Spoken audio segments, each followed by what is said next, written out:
Good evening students. आप देख रहे हैं आपका अपना यूट्यूब चैनल केमिस्ट्री पॉइंट।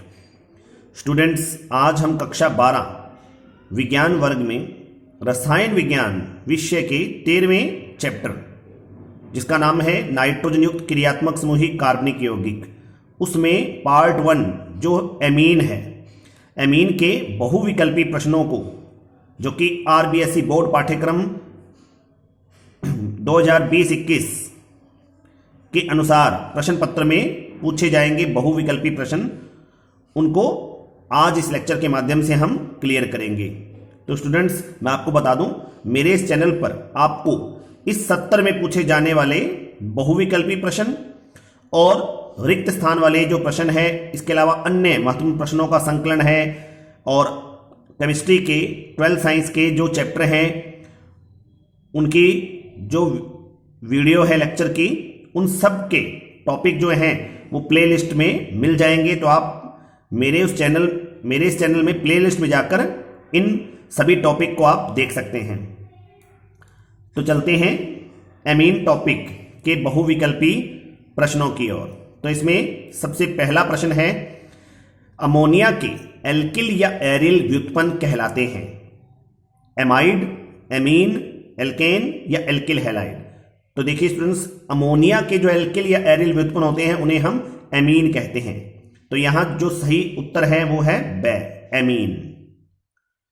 दूसरा प्रश्न, प्राथमिक एमीन को सामान्यतः दर्शाते हैं RNH2 से, R3N से, ARX से, R2NH से।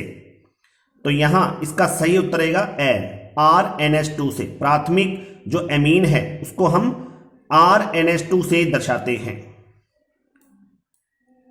तीसरा प्रश्न, R3N में नाइट्रोजन परमाणु की संकृत अवस्था है। R3N का मतलब होता है तृतीयक एमीन, 3 डिग्री एमीन। तो 3 डिग्री एमीन में जो नाइट्रोजन परमाणु है की संकृत अवस्था, मैं आपको बता दूं कि चाहे एमीन 1 डिग्री हो, चाहे 2 डिग्री हो या 3 डिग्री हो, उन एमीनों में नाइट्रोजन परमाणु की संकृत अवस्था sp3 ही रहेगी। तो यहां इस प्रश्न का जो सही उत्तर रहेगा वो है से, sp3। चौथा प्रश्न, C2H5 की होल 2 NH का सामान्य नाम है di methyl amine, di ethyl amine, N methyl ethanamine, N methyl methanamine. तो C2H5 होल 2 NH का जो सामान्य नाम है वो है डाई एथिल एमीन। तो यहां सही ऑप्शन है ब, डाइएथिल एमीन। एरोमेटिक एमीन का उदाहरण है CH3NH2, C6H5Cl, C2H5NH2, C6H5NH2। तो एरोमेटिक एमीन जो है उसका उदाहरण है ड, C6H5NH2। तो यहां सही विकल्प है ड, C6H5NH2। सम्मित द्वितीयक एमीन है, यानी सम्मित 2 डिग्री एमीन कौन सी है इनमें से? C2H5 की होल 2 NH, C2H5 की whole 3 N, C2H5NH, CH2, CH2, CH3, CH3NH, C2H5। तो देखिए स्टूडेंट्स, जो ऑप्शन ब है वो तो 3 डिग्री एमीन का है, तो ये ऑप्शन तो बिल्कुल गलत है। अब हम बात करें ऑप्शन ए, से और द में। तो जो ए है इसमें NH के साथ दोनों एक जैसे समूह जुड़े हैं C2H5।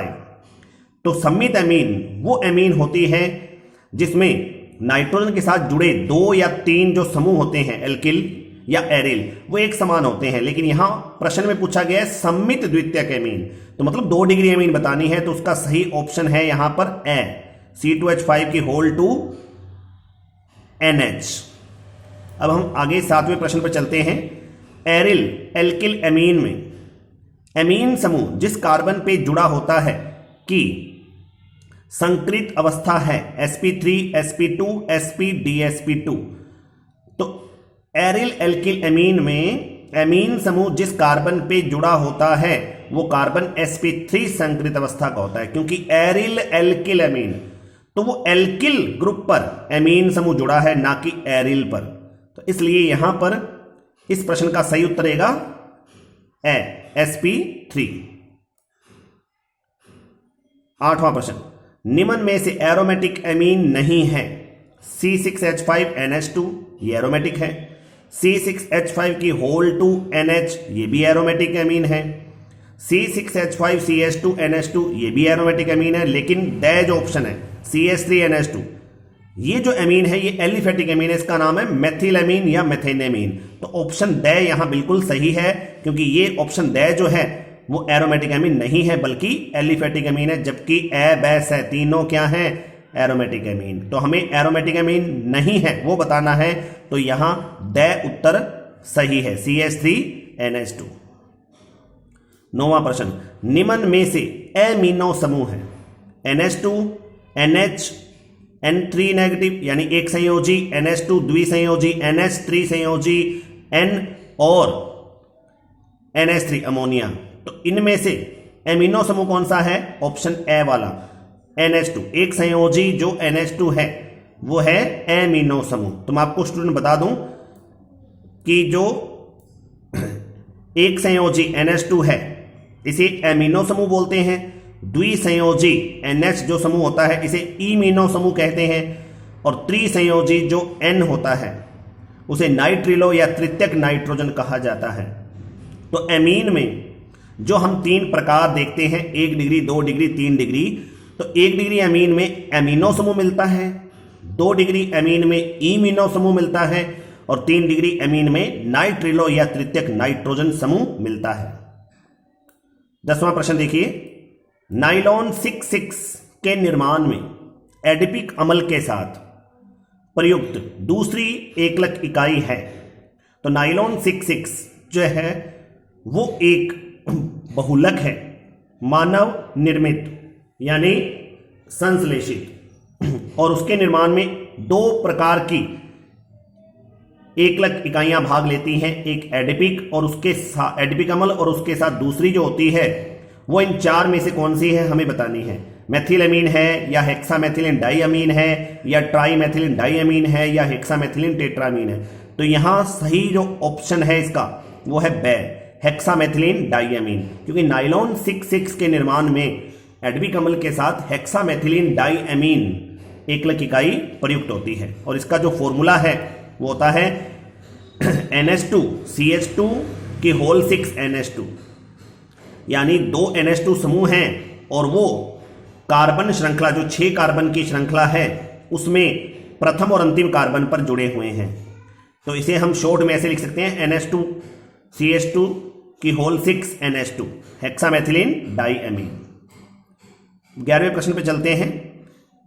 एमिनो में श्रृंखला समावयवता के न्यूनतम, एमिनो में श्रृंखला समावयवता के लिए न्यूनतम कितने कार्बन परमाणु का होना आवश्यक होता है? एमिनो में श्रृंखला समावयवता दर्शाने के लिए न्यूनतम कितने कार्बन परमाणु का होना आवश्यक होता है? 2 का, 3 का, 4 का या 5 का? तो यहां हम जानते हैं एमिनो में श्रृंखला समावयवता दर्शाने के लिए न्यूनतम 4 कार्बन का होना आवश्यक होता है। तो यहां ऑप्शन स बिल्कुल सही रहेगा।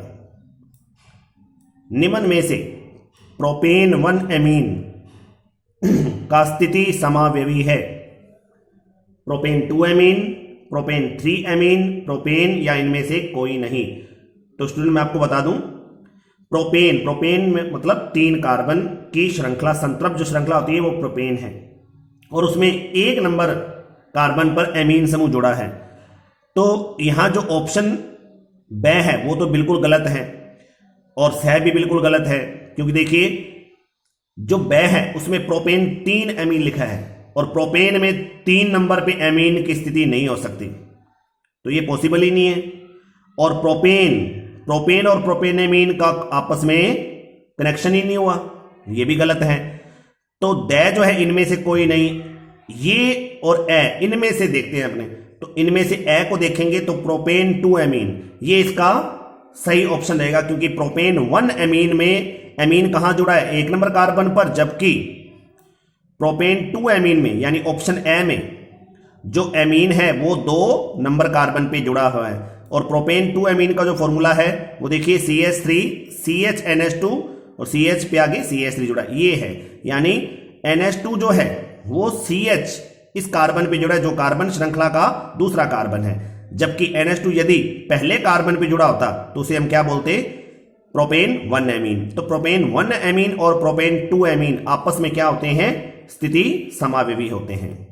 अब हम 13वें प्रश्न पे चलते हैं। 13वां प्रश्न है गैब्रियल थैलीमाइड जो संश्लेषण विधि है उसके द्वारा एनिलीन नहीं बनाई जा सकती। क्यों नहीं बनाई जा सकती? क्योंकि एरिल हैलाइड नाभिक स्नेही प्रतिस्थापन अभिक्रियाओं के प्रति कम क्रियाशील होते हैं, या एनिलीन को प्राप्त करने के लिए उचित प्रकाश होना चाहिए, या थैलीमाइड विधि से केवल थैलेमाइड बनाया जा सकता है, या इनमें से कोई नहीं। तो देखिए स्टूडेंट्स, मैं आपको बता दूं, गैब्रियल थैलेमाइड संश्लेषण विधि से हम एनिलीन को प्राप्त नहीं कर सकते, क्योंकि उस गैब्रियल थैलेमाइड संश्लेषण विधि में जब हमें एनिलीन प्राप्त करनी होगी तो हमें वहां पर उसके एक पद में ARX लेना पड़ेगा। एरोमेटिक जो एमीन है उसको प्राप्त करने के लिए हमें ARX लेना पड़ता है, और हम जानते हैं कि ARX यानी एरिल हैलाइड जो होते हैं वो नाभिक स्नेही प्रतिस्थापन अभिक्रियाओं के प्रति कम क्रियाशील होते हैं। तो इसका यहां पर सही उत्तर रहेगा एरिल हैलाइड नाभिक स्नेही प्रतिस्थापन अभिक्रियाओं के प्रति कम क्रियाशील है।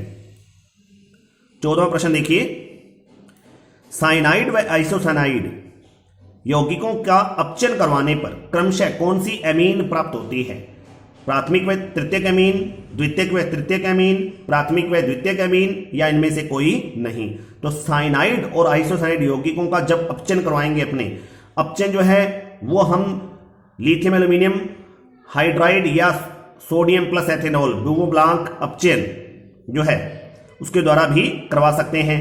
तो जब हम साइनाइड और आइसोसाइनाइड यौगिकों का अपचयन करवाएंगे तो उससे हमें साइनाइड से तो 1 डिग्री एमीन प्राप्त होंगे और आइसोसाइनाइड से 2 डिग्री एमीन प्राप्त होंगे। यानी यहां जो ऑप्शन सही रहेगा वो स है, प्राथमिक व द्वितीयक एमीन। और इनकी अभिक्रिया देखिए, साइनाइड यौगिक होते हैं आरसीएन का अपचयन करवाएंगे तो 4 हाइड्रोजन इसमें प्रयुक्त होंगे, और यहां एरो जो है इसके निशान के ऊपर हम क्या लिखेंगे, LiAlH4 या कोई अपचायक जैसे कि Na+C2H5OH। तो ये हमें RCH2NH2 प्राप्त हो रही है। RCH2NH2 ये कौन सी एमीन है, 1 डिग्री। और यदि हम RNC मतलब एल्किल आइसोसाइनाइड यानी आइसोसाइनाइड जो यौगिक है इसका अपचयन करवा रहे हैं तो इससे हमें RNHCH3 ये एमीन प्राप्त हो रही है। और इसमें कौन सा पर्टिकुलर समूह उपस्थित है, NH, यानी ये एमीन यहां 2 डिग्री एमीन है। तो यहां साइनाइड यौगिकों के अपचयन और आइसोसाइनाइड यौगिकों के अपचयन से हमें प्राथमिक और द्वितीयक एमीन प्राप्त होगी। चलते हैं लास्ट प्रश्न की ओर। मेथिल आइसोसाइनेट MIC या मिथाइल आइसोसाइनेट है, इनमें से कौन सा फॉर्मूला मिथाइल आइसोसाइनाइड या मेथिल आइसोसाइनाइड का है? CH3NCO, CH3CNO, CH3NO या CH3CO। तो मिथाइल आइसोसाइनेट जो है, मिथाइल आइसोसाइनेट या मेथिल आइसोसाइनेट, इसका फॉर्मूला है CH3NCO, यानी ऑप्शन ए बिल्कुल सही है। और ये मिथाइल आइसोसाइनेट वो गैस है जिसके हिसाब से भोपाल गैस कांड हुआ था 1984 में, जिसके कारण हजारों की संख्या में लोगों की मृत्यु हुई थी। तो भोपाल में जो गैस कांड हुआ था उसके लिए उत्तरदायी गैस कौन सी थी? MIC, मिथाइल आइसोसाइनेट, यानी CH3NCO। तो स्टूडेंट्स ये थे आज के महत्वपूर्ण 15 ऑब्जेक्टिव टाइप प्रश्न। तो जो स्टूडेंट्स मेरे इस चैनल पर पहली बार विजिट कर रहे हैं तो वो मेरे इस चैनल को सब्सक्राइब कर दें और साथ में बेल आइकन को भी जरूर दबा दें, ताकि मेरी आगे आने वाली हर वीडियो का नोटिफिकेशन आपको समय रहते मिल सकें। और स्टूडेंट्स, अगर आपको ये वीडियो पसंद आई है तो इस वीडियो को लाइक करें, ज़्यादा से ज़्यादा शेयर करें और कमेंट्स बॉक्स में कमेंट करके अपनी राय जरूर दीजिए। Thank you students.